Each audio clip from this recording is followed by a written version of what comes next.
Hey credit warriors, welcome to the show. Now, the average American has access to a total credit line of around $22,000 across all their credit cards, according to data from Experian. But as a credit card enthusiast, I have been able to accumulate way more than that, and I now have access to over $100,000 worth of credit across all my credit cards. Now in this video, I am going to tell you how I did it and how you can too. And if you like the sound of that, why not subscribe and also hit the bell notifications so you never miss a video. Now, first of all, let's dispel a myth. There is no negative effect in having a huge amount of credit, okay, a very large credit line from a credit score point of view. If anything, it'll actually be beneficial in building your score, because if you have a huge credit line, you're only going to need to use a little bit of that as long as you maintain discipline with your spending, and that will result in very low credit utilization. And credit utilization, keeping that credit utilization low is really great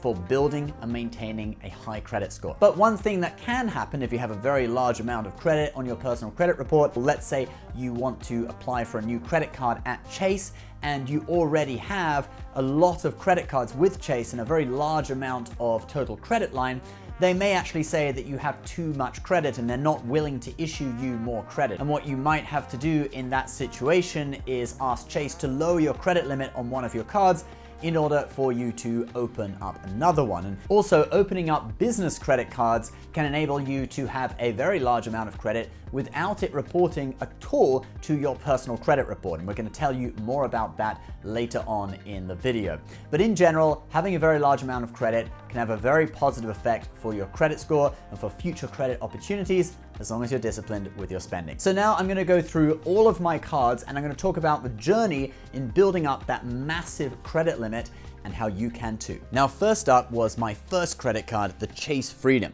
Now, I started with a $500 limit on this card, and after about 6 months, I called them up and I asked them for a credit limit increase. Now, you have to give them a good reason for this, okay? Don't call them up and say you want a credit limit increase because you want to buy a brand new 4K TV. The reason I gave was that I wanted to buy air tickets on the card, which cost around $1,000, and obviously I couldn't do that with only a $500 limit, okay? I wasn't saying I was going to borrow money, I was saying I just wanted to be able to buy larger, more expensive things and pay them off each month, okay? And they approved me for a $1,500 limit.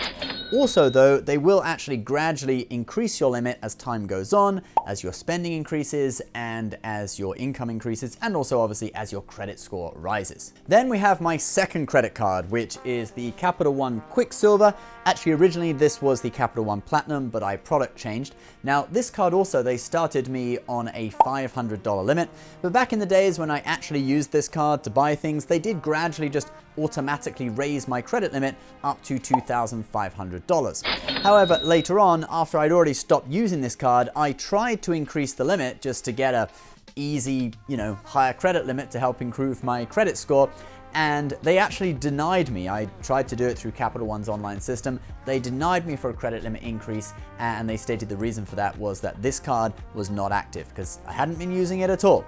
And actually more recently, Capital One got in contact with me and they said that they're actually going to close my account because I haven't been using this card whatsoever. So this is going to close in October, and that's a little data point for you. If you don't use a credit card, you don't keep it active, you probably won't qualify for a credit limit increase, and you will be at risk of having your account closed, especially with Capital One, if you don't keep it active. And that could harm your credit score because it'll shorten your average age of open accounts, and because you have less overall credit, it could harm your overall credit utilization. I'll let you know how that goes in October. Now next, we have a couple of Amex cards. So Amex is pretty good about raising the credit limits they will offer you as your credit score rises. So once my credit score got to around 700 and I only had a year of credit history, I was able to apply for the Amex Hilton Honors card. This is now upgraded to the Hilton Honors Surpass, by the way, but the Amex Hilton Honors card and get a $10,000 limit. I was also able to later apply for the Marriott Bonvoy card just a few months later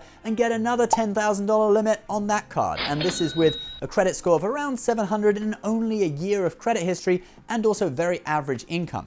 Later on, I was then able to use Amex's online system to ask for a credit limit increase. And I now have a $15,000 limit on this card and a $14,500 limit on this card. Now, don't request a credit limit increase too soon, all right? If you apply for a card and then a month later you request a credit limit increase, you just look desperate for credit and they're gonna kind of be suspicious of you and stuff, right? So I recommend wait 6 months after you've opened the card to request a credit limit increase. And in the future, I wouldn't say, don't do it more than once a year, okay, to be safe. And also, once your credit gets to maybe $15,000 to $20,000 on a particular card, you're gonna actually think about whether you should be requesting a credit limit increase at all, because it's already so high that unless you have the kind of income and the kind of spending where you could max it out and pay it off in full each month, unless you're in that situation, it probably is a little bit too high if you're going over $20,000 on a certain card, and it could really influence whether American Express or whatever bank is willing to give you more cards. In the future, if you want to apply for another card, you may have to reduce the credit limits on one or more of your other cards in order to get new credit from that bank. Now, just a little side note, I do now also have the Amex Gold and the Amex Platinum. Now, these are charge cards. They don't have a preset spending limit, and they do not report any credit limit to your personal credit report. However, I did this morning check my spending power using the check spending power tool on Amex's website for my Platinum card, and they would approve a purchase of up to $75,000 on the card. So it's good to know that Amex has your back. Don't do it too often though. The spending power tool can potentially trigger a financial review if you just keep using it, because again, it looks like you're kind of desperate for credit or for, buying power. So that's my little tip. And I'm not going to include that $75,000 in this video, by the way, because technically it's not credit. It would have to be paid back that month, but it's just for your information. Okay, back to Chase. So I then applied for the Chase Sapphire Reserve, and I applied for this when it came out with the 100,000 point bonus. It was very exciting. I was able to get several nights in luxury hotels with that. Very, very awesome. And I was actually initially declined for this card. I was initially declined for this card, but I phoned the reconsideration line and I was then approved with a $10,000 limit. And that is the minimum limit Chase will approve people for on this card, okay? And it was directly because I had $10,000 limits on my other Amex cards that I could be approved for this with a $10,000 limit. Now, as you go on applying for more and more credit cards and building your credit score, and you get to sort of the mid 700s, and especially if your income is increasing as well, I've been sort of close to doubling my income every year for the last few years, banks just start giving out loads more credit, okay? I got the Chase Freedom Flex with a $15,000 credit line, and I was able to get the Amazon Prime Visa with a $14,400 credit line. Now, I would have been happy with $5,000 on each because I'm not really planning on buying anything expensive with either of those cards. But I know that if I ever get declined for another Chase card in the future, potentially I could lower the credit limits on those cards and probably succeed in reversing that decision and open a new card. So now I was at $76,400 in personal credit, and that's quite a lot, and potentially that could influence banks' decisions on whether they want to give me new credit cards, okay? They could turn around and say, you've got a lot of existing credit, we don't want to give you more credit. So that is where business credit cards come in, because they do not report your overall credit limit, your balance, or any credit line at all to your personal credit report. So in 2019, I went ahead and I applied for the Chase Inc. Preferred, okay? Now, after initially getting declined because I got my own social security number wrong, okay, that's another story altogether. I was eventually approved for this card with a credit limit of $40,000. And I think the highest balance I've ever reported on this card is probably about $2,000, which is only 5% of the credit limit, so 5% credit utilization on this card. So it's really great having business credit cards that don't report anything to your personal credit report, because let's say you had a huge expense one month and you use like 90% utilization on that card. Well, if that was on a personal card, you reported a balance of $36,000 on a $40,000 credit limit, that would absolutely tank your credit score like 50 to 60, 70 points. But it's on a business credit card and it doesn't report to personal unless you miss a payment. If you miss a payment, some business credit cards will actually report that to your personal credit report, so be careful. Now, business credit cards are actually easier to get approved for than many people think. You don't necessarily need to start a limited liability company to get approved for a business credit card. You can just use your own personal social security number on the application.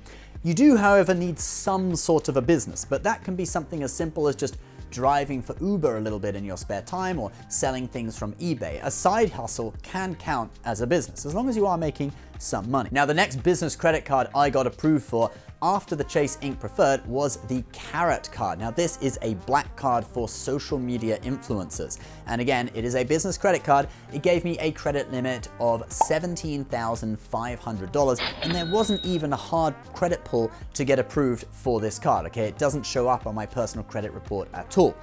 Now, if you are a YouTuber and you've got over 200,000 subscribers, hit me up with a DM on Instagram if you want a referral for this card. I've also got another video if you guys want to know all about this card. It's a pretty interesting card. I'll put it on the end of this video. And that brings us to a grand total of $136,400 worth of credit lines. Now, if you are wondering about income, right now I earn several $100,000s a year, but when I started, my income was very average. I got approved for the Chase Sapphire Reserve, only reporting about $40,000 a year on the application. So it is doable at various levels of income. Those Amex cards I showed you that I got $10,000 limits on, I was earning about the same, around $40,000 when I got approved for those cards. You just need to remember that credit is a tool. A huge credit limit can open up a lot of doors for you in the form of building your credit score and opportunities for things like mortgages and loans for a business or whatever in the future. But you've got to use it wisely. If you spend money on your credit cards without a solid plan of how to pay it back, you're better off going and watching Dave Ramsey's channel on YouTube. Guys, thanks for watching this video. If I've piqued your interest into business credit cards, I'll put the link for the Chase Ink Preferred, which was my first business credit card, the one I talked about in this video. I'll put that below if you're interested. It is a great card that I'd thoroughly recommend. Click below to learn more about it. As always, please subscribe if you're new. Leave me a comment. Let me know how much credit you have access to. I bet there are some people watching who have even more than me. I'd love to hear it. Leave your comments below. We'll see you next time. Bye-bye.